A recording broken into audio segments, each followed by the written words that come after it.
Hello everybody, I hope this finds you well.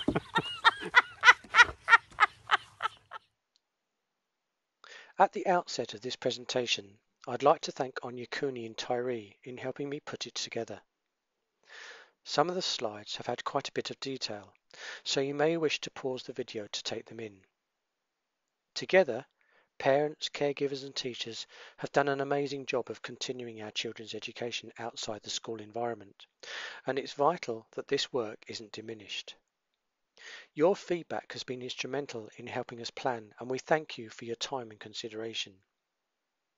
You can see that many families have had a positive lockdown experience, but we must also not lose sight of the fact that the pandemic has had a significant impact on young people's everyday lives. There is a great sense of positivity about the return to school, and we hope that any anxiety that about 25% of us have will quickly diminish once everyone sees the reality of the planning that has taken place to get school ready. School will be even safer than before Christmas, and we did very well during that first term. We realise that returning to school may be concerning for some of you, and this is a list of the main areas that some of you have concerns over. Everyone is making a transition to new circumstances again, and we need to take time to adjust to our new situations. Many of us will cope with these transitions with minimal support, but others might find this more challenging. We have a highly committed pastoral team, and they will be at the forefront of the next 3 weeks, helping everyone settle back in and listening to everyone's stories and different experiences. We have also anticipated many of your suggestions, particularly the need to reconnect and get back to routines. So we hope everyone is getting prepared to be at school prompt, looking smart and proud in uniform, ready for work, and the warm welcome they are going to receive throughout each day. It's important to celebrate the progress, learning and development our young people have made in the last year, and ensure that they feel proud of what they've achieved so that they can build upon their strengths and continue their key learning. We want to minimise the pressure as much as possible to perform academically after what has been a challenging and unprecedented time for everyone. With all of this in mind, we will be focusing again on the 5 levers that worked so well last August. I have spoken already about relationships, and the second lever, community, is being constantly addressed. This video, Mr. Bain's latest Leicester, being just a couple of examples. We're also highlighting the importance of focusing on what children have learnt and achieved over the past year, thanks to the homeschooling efforts of parents and caregivers, and the remote learning provision delivered by our teachers and support staff throughout this pandemic.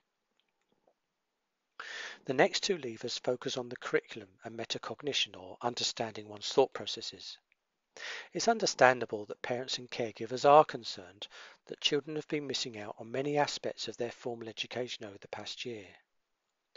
What really makes a difference in children's attainment is high quality instruction and high quality feedback delivered by our teachers, who are best placed to assess a young person's gaps in knowledge.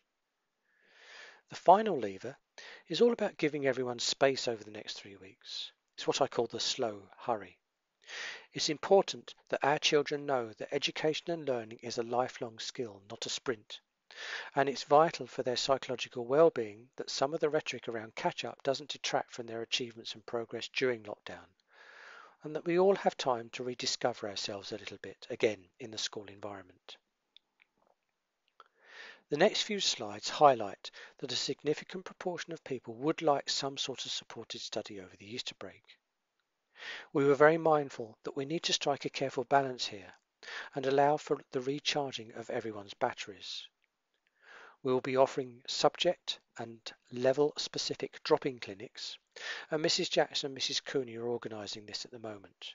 We will publish details soon on the school app for parents. It would be remiss of me not to say something about the feedback from our teachers and other members of staff.